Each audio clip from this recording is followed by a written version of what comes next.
اعلی حضرت عظیم المرتبت فاضل بریلوی رضی اللہ تعالیٰ عنہ شان حضرت سیدنا امام جعفر صادق یعنی کہ شہزادہ حضرت سیدنا امام باقر اور نبیر حضرت سیدنا امام زین العابدین صلوات اللہ تعالی و سلامہ علی جدہم الکریم و علیہم، ان کی شان حضرت امام جعفر صادق رضی اللہ تعالیٰ عنہ کی شان میں فرماتے ہیں کہ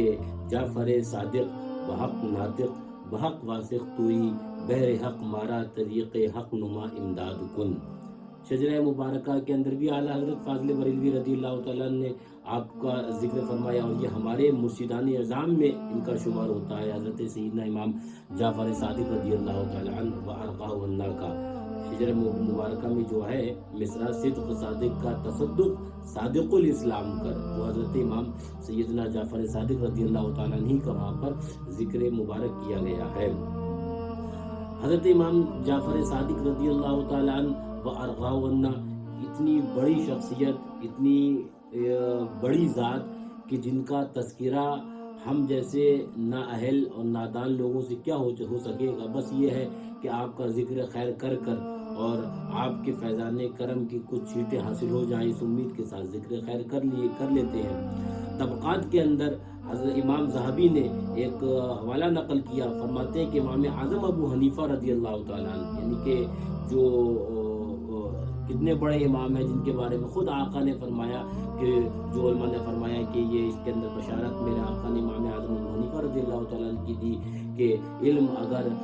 وہ ثریا ستارے کے پاس ہوتا، لو کان العلم عند ثریا لتناوله رجال من ابناء فارس، تو اگر علم ثریا ستارے کے پاس بھی ہوتا تو فارس کے کچھ لوگ وہاں سے بھی لے آتے۔ علماء فرماتے ہیں اس سے مراد حضرت امام اعظم ابو حنیفہ رضی اللہ تعالیٰ عنہ کی ذات والا سے بات ہے، لیکن وہی امام اعظم ابو حنیفہ رضی اللہ تعالیٰ عنہ اتنے بڑے فقیہ اعظم، اتنے بڑے محدث سبحان اللہ کہ وہ جن کے سلسلے سے پورا ایک مذہب حنفیہ چلتا ہے، وہ کیا فرماتے ہیں حضرت امام جعفر صادق رضی اللہ تعالیٰ عنہ کے تعلق سے؟ طبقات کے اندر امام ذہبی نے اس کو نقل کیا، فرماتے ہیں ما رأیت احدا افقہ من جعفر بن محمد، حضرت حضرت امام جعفر صادق رضی اللہ تعالیٰ عنہ سے بڑا میں نے فقیہ دیکھا ہی نہیں، سبحان اللہ۔ امام اعظم ابو حنیفہ رضی اللہ تعالیٰ عنہ فرماتے ہیں میں نے ان سے بڑا فقیہ دیکھا ہی نہیں، وہ شان حضرت امام جعفر صادق رضی اللہ تعالیٰ عنہ کی۔ تو ہم جیسے کم علم نادان ان کی شان کیا بلکہ ان کا ذکر کر اور ان کے ذکر سے کچھ فیوز و برکات حاصل کر لیں۔ اعلیٰ حضرت فاضل بریلوی رضی اللہ تعالیٰ عنہ نے ایک حوالہ نقل کیا فتاوی رضویہ شریف میں، اعلیٰ حضرت فرماتے ہیں کہ ابن قتیبہ، پھر ابن خلقان، پھر امام دمیری، پھر علامہ زرقانی شرح مواہب اللدنیہ میں فرماتے ہیں کہ الجفر جلد کتبہ جعفر الصادق کتب فیہ لأہل البیت کل ما یحتاجون الی علمہ وکل ما یکون الی یوم القیامہ، یعنی کہ جفر ایک جلد ہے کہ امام جعفر صادق رضی اللہ تعالی عنہ نے لکھی، اور اس میں اہل بیت کرام کے لیے جس چیز کے علم کی انہیں حاجت پڑے اور جو کچھ قیامت تک ہونے والا ہے سب کچھ تحریر فرما دیا۔ فتاوی رضویہ شریف میں یہ اعلیٰ حضرت نے نقل فرمایا حوالہ۔ تو سبحان اللہ، اب میں یہاں پر اعلیٰ حضرت رضی اللہ تعالیٰ عنہ کی سکھائی ہوئی عادت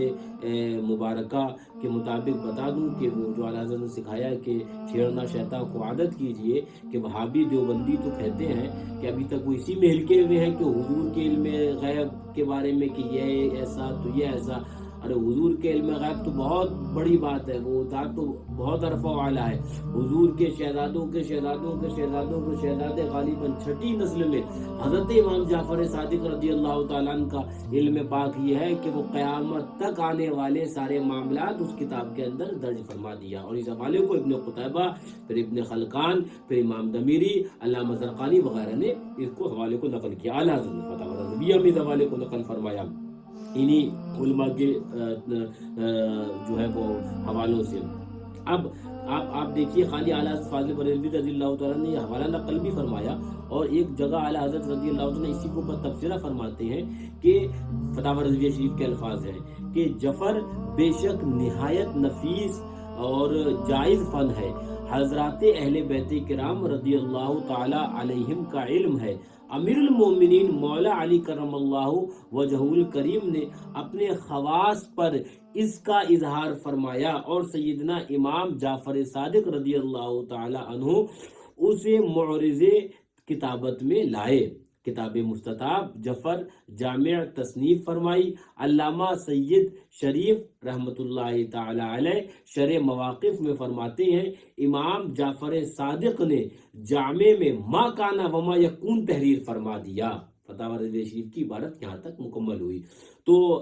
سرکار اعلیٰ حضرت رضی اللہ عنہ فرماتے ہیں کہ یہ علم پر جو علم جفر جو کہا جاتا ہے، وہ علم جفر مولائے کائنات کرم اللہ تعالیٰ وجہ الکریم نے اپنے خواص پر اظہار فرمایا، یعنی کہ آپ اس علم کی شروعات تو وہاں سے ہوئی ہے، لیکن اس کو معرض کتابت کے اندر حضرت امام جعفر صادق رضی اللہ تعالیٰ نے اس کو فرمایا۔ اور فرماتے ہیں جو اعلیٰ حضرت نے فرمایا نا کہ علامہ سید شریف رحمۃ اللہ تعالیٰ فرماتے ہیں کہ اس کے اندر ما کانا وما یکون کا علم داخل فرما دیا۔ تو ہم تو عقیدہ کہ ہمارے حضور ما کانا وما یکون کا علم جانتے ہیں۔ علماء نے فرمایا حضور کی بہت عرفہ و اعلیٰ شان ہے، حضور کے شہزادے اور حضور کے جو آل پاک حضور کے کرم سے ما کانا وما یکون کا علم جانتی ہے، اور یہ علماء نے اپنی کتابوں کے اندر لکھا ہوا ہے۔ تو ما کانا وما یکون کا علم حضرت امام جعفر صادق رضی اللہ تعالیٰ نے فرما دیا۔ تو میں یہاں پر ایک بات ذہن میں آئی کہ ممکن ہے میرا جو ذہن کام کرتا ہے وہ یہ کہ علم جفر میں جو نام دیا گیا وہ حضرت امام جعفر صادق رضی اللہ تعالیٰ عنہ کے نسبت اور آپ کے نام پاک سے ہی اس علم کو علم جفر کہا گیا۔ باقی علماء اس کے اندر اپنی اور بھی آراء رکھ سکتے ہیں، جو میرا ذہن کام کیا وہ یہ ہے۔ بہرحال تو یہ شان حضرت امام جعفر صادق رضی اللہ تعالیٰ عنہ کی ہے۔ ایک اعلیٰ حضرت فاضل بریلوی رضی اللہ تعالیٰ عنہ نے صواعق محرقہ حضرت امام ابن حجر مکی رضی اللہ تعالیٰ عنہ سے جو حوالہ نقل کیا، فرماتے ہیں فتاوی رضویہ شریف میں، ایک اور فتاوی رضویہ شریف کا میں حوالہ آپ کو سناتا ہوں حرف بحرف۔ فرماتے ہیں کہ امام ابن حجر مکی صواعق محرقہ میں نقل فرماتے ہیں، جب امام علی رضا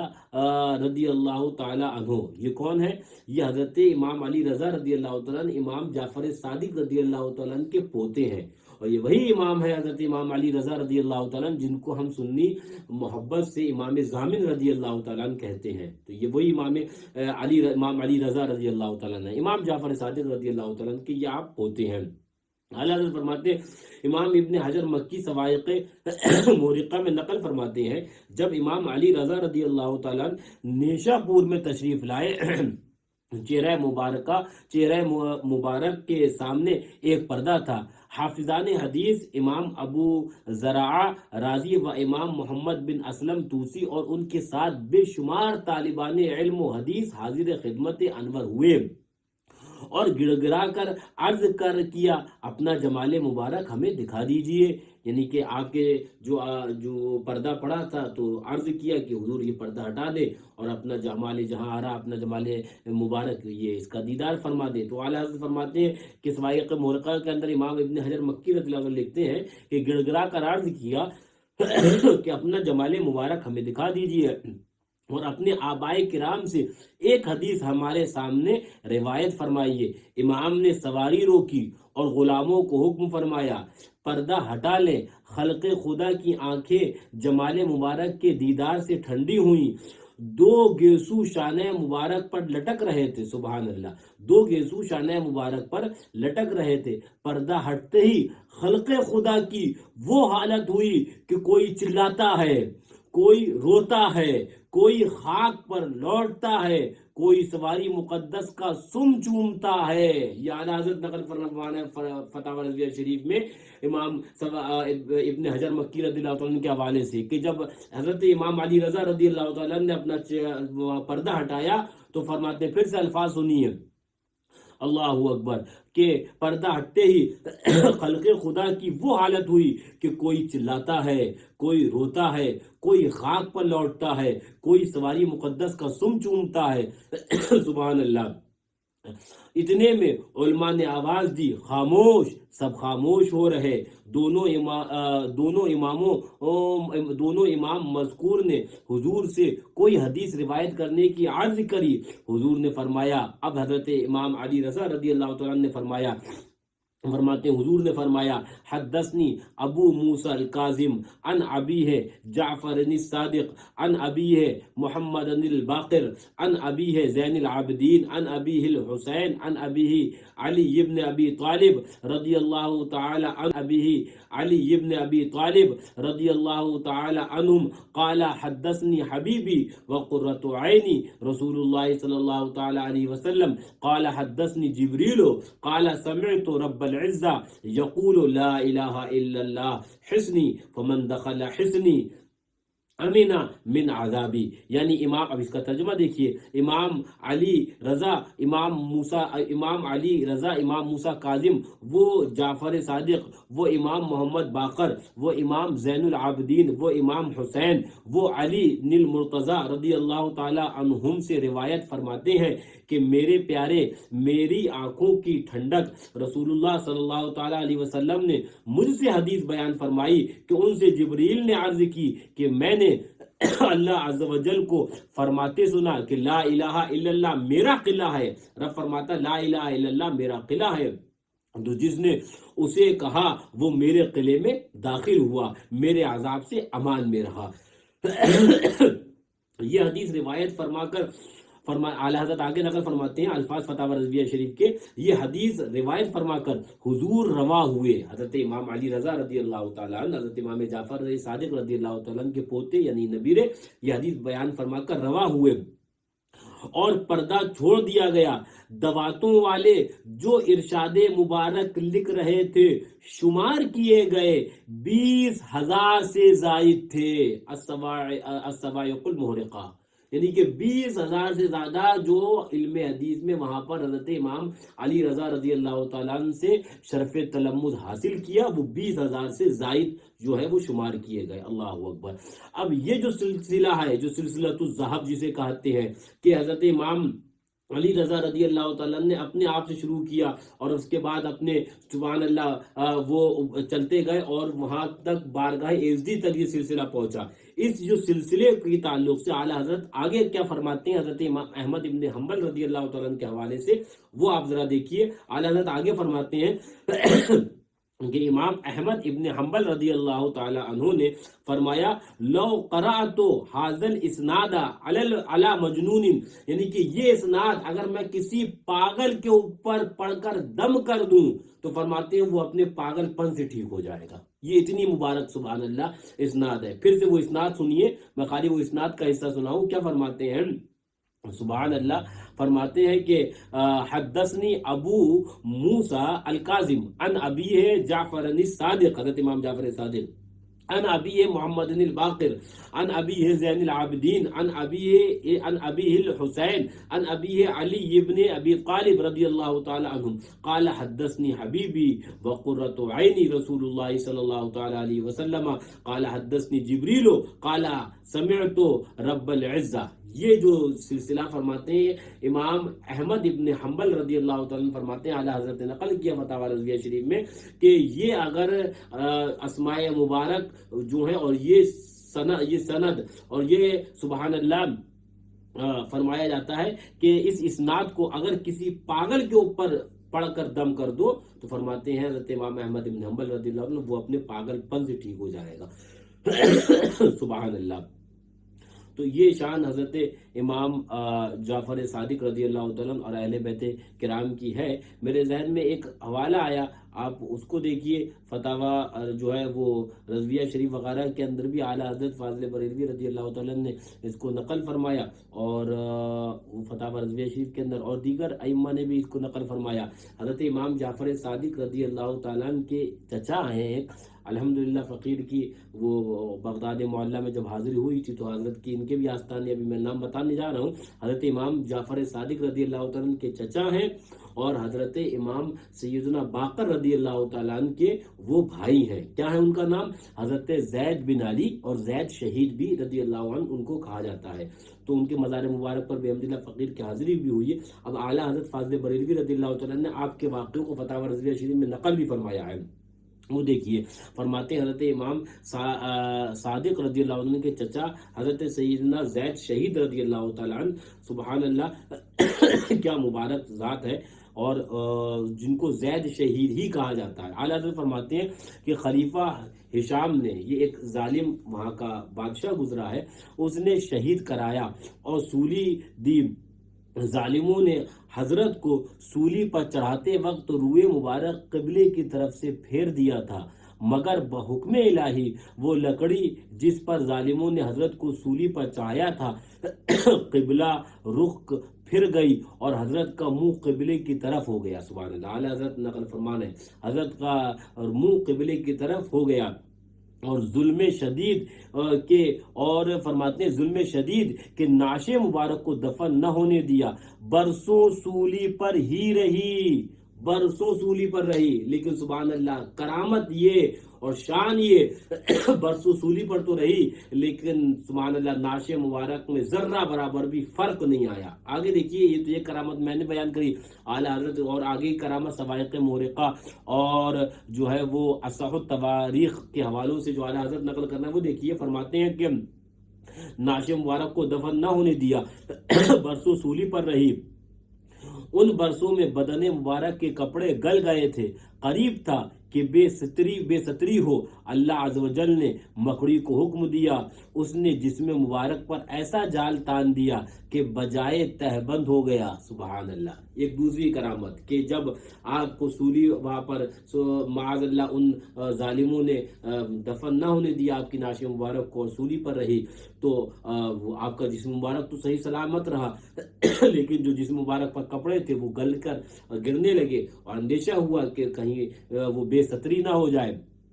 تو پھر اللہ رب العزت نے حکم دیا اور مکڑی نے وہ جالا تنا اور وہ بجائے تہمند ہو گیا۔ سبحان اللہ، کہ کہیں مکڑی کو حکم دیتا ہے رب تو غارے وہ سبحان اللہ ہجرت کی رات سور شریف کے اندر مکڑی وہاں جالا تن دیتی ہے، اور کہیں رب حکم دیتا ہے مکڑی کو حضوری کے شہزادوں کی حفاظت کے لیے تو وہ مکڑی جالا تن دیتی ہے، تو ان کی جو ہے وہ بے ستری اور وہ جالا بجائے جو ہے وہ تہمند ہو جاتا ہے۔ سبحان اللہ، تو فرماتے ہیں اعلیٰ حضرت آگے کا فرماتے ہیں وہ دیکھیے، فرماتے ہیں بجائے تہمند ہو گیا۔ رسول اللہ صلی اللہ علیہ وسلم کو بعض صالحین نے دیکھا کہ امام مظلوم زید شہید رضی اللہ تعالی عنہ کی سولی سے پشت اقدس لگائے کھڑے ہوئے ہیں اور فرماتے ہیں کہ یہ کچھ کیا جاتا ہے میرے بیٹوں کے ساتھ۔ جب فرماتے ہیں اعلیٰ حضرت آگے جب ہشام مر گیا تب نعش مبارک دفن ہوئی۔ فتح رضویہ شریف، یعنی کہ میں اکثر تقریر میں کہتا ہوں کہ ظلم حضور کے خاندان پر صرف کربلا میں ختم نہیں ہو گیا بلکہ ظلم کربلا کے بعد بھی رہا۔ یہ آپ دیکھیے، یہ کربلا کے واقعے کے بعد کا واقعہ ہے کہ حضرت امام علی مقام کے یہ نبیریں حضرت زید ابن شہید یعنی کہ پوتے ہیں، حضرت امام باقر رضی اللہ تعالیٰ عنہ کے یہ بھائی ہیں، حضرت جعفر صادق رضی اللہ تعالیٰ عنہ کے چچا ہیں۔ تو ان کے ساتھ کیا ہوا کہ وہاں کے ظالم بادشاہ نے آپ کو سولی پر چڑھایا، اور جب تک وہ مر نہیں گیا ظالم، جب تک جو ہے وہ نعش مبارک دفن نہ ہو سکی۔ اب یہاں تک تو اعلیٰ حضرت نے حوالہ نقل کیا، لیکن اب اس کے آگے سوائق مورقہ اور اصح التواریخ وغیرہ کے اندر جو آگے واقعہ ہے وہ یہ ہے کہ ایک شاعر گزرا مردود، وہ خبیث، اس نے جب حضرت زید بن شہید رضی اللہ تعالیٰ عنہ کو سولی پر چڑھایا گیا تو آپ کو شہید کیا گیا، تو اس نے شعر لکھا جس کا مطلب اس کا نام تھا حکم ابن عباسی کلبی۔ تو اس نے آپ کی جو ہے وہ شہادت کے اوپر شعر کہا جس کا معنی یہ تھا کہ ہم تمہارے زید کو کھجور کی لکڑی پر سولی دی اور ہم نے کسی ہدایت یافتہ کو کھجور کی لکڑی پر سولی دیے جاتے نہ دیکھا، کہ معاذ اللہ اس نے یہ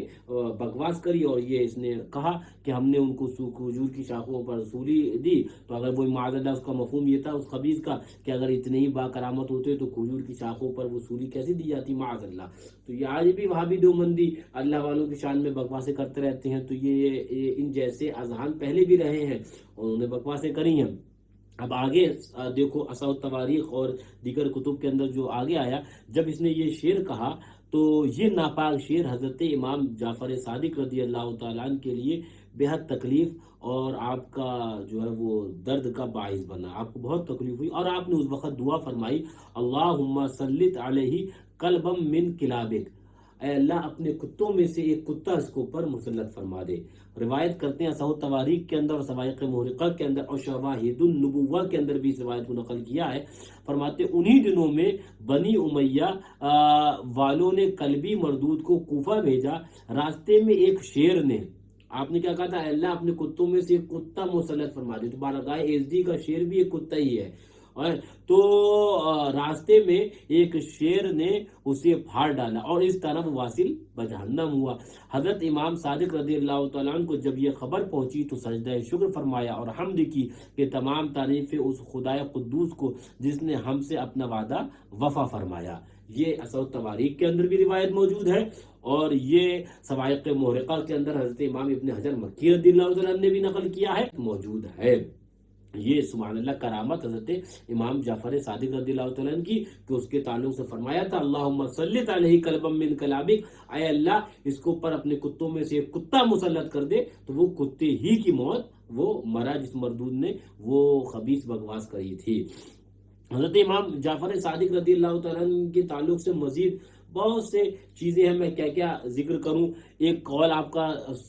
نظر سے گزرا، وہ بھی شواہد النبوہ کے اندر فرماتے ہیں کہ حضرت امام جعفر صادق رضی اللہ تعالیٰ عنہ سلونی قبل ان تفقدونی فإنه لا يحدثكم احد بعدی بمثل حدیثی، فرماتے ہیں کہ اس سے پہلے کہ تم مجھے کھو دو، مجھ سے پوچھ لو، مجھ سے دریافت کر لو، اس لیے کہ میرے جیسا حدیث بیان کرنے والا پھر تمہیں ملے گا نہیں۔ یہ حضرت امام جعفر صادق رضی اللہ تعالیٰ خود اپنے لیے فرماتے ہیں، اور خود کیا فرماتے ہیں حضرت امام اعظم ابو حنیفہ رضی اللہ تعالیٰ قول میں نے ابھی آپ کو سنایا، حضرت امام اعظم ابو حنیفہ رضی اللہ عنہ فرماتے ہیں، کیا فرمایا کہ ما رأیت احدا افقہ من جعفر ابن محمد، یعنی کہ حضرت امام جعفر صادق رضی اللہ تعالیٰ سے بڑا فقیہ میں نے دیکھا ہی نہیں ہے۔ یہ امام اعظم ابو حنیفہ رضی اللہ تعالیٰ فرماتے ہیں۔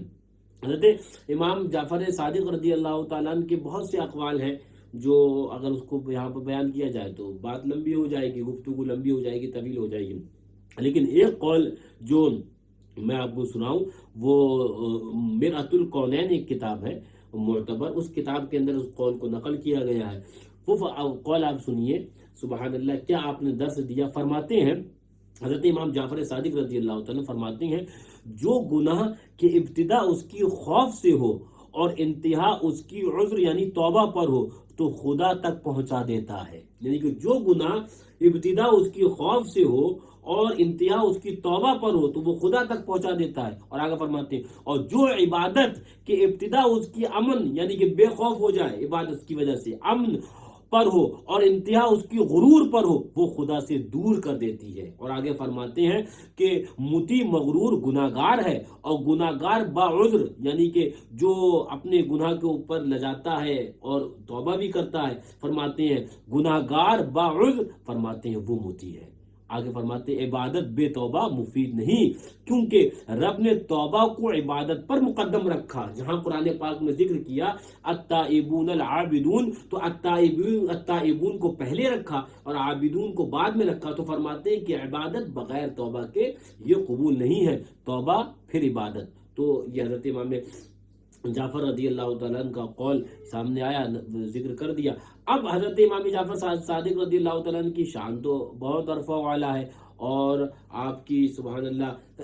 ذات بھی بہت عرفہ والا ہے، اس پر کلام کیا ہی کوئی کر سکتا ہے اور کسی کا مجال۔ اب یہ کہ ہمارے دیار کے اندر ہندو پاک وغیرہ کے اندر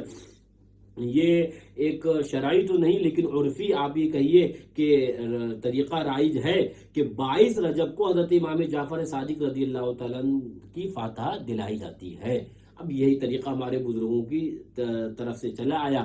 اب اگرچہ 15 رجب آپ کی وصال کی تاریخ ملتی ہے اور بھی اقوال ہیں 15 رجب کے علاوہ، لیکن معمول جو ہے ہندو پاک کے اندر آپ کی فاتحہ کا وہ 22 رجب کو حضرت امام جعفر صادق رضی اللہ عنہ کی فاتحہ دلائی جاتی ہے اور کنڈوں پر دلائی جاتی ہے۔ اب بعض کچھ ناواقف نادان لوگ کہتے ہیں کنڈے کیوں؟ تو گدھوں تمہیں کیا پتا، مٹی کے کنڈے اور مٹی کے برتن میں تو استعمال کرنا حضور کی سنت ہے۔ یہاں تک فرمایا گیا کہ جس گھر کے اندر اگر مٹی کے برتن ہو ملائکہ اس برتنوں کو زیارت کرنے کے لیے اس گھر کے اندر آیا کرتے ہیں، تو مٹی کے برتن تو ویسے ہی سنت ہے۔ اب اگر انسان 12 ماہ استعمال نہیں بھی کر پا رہا ہے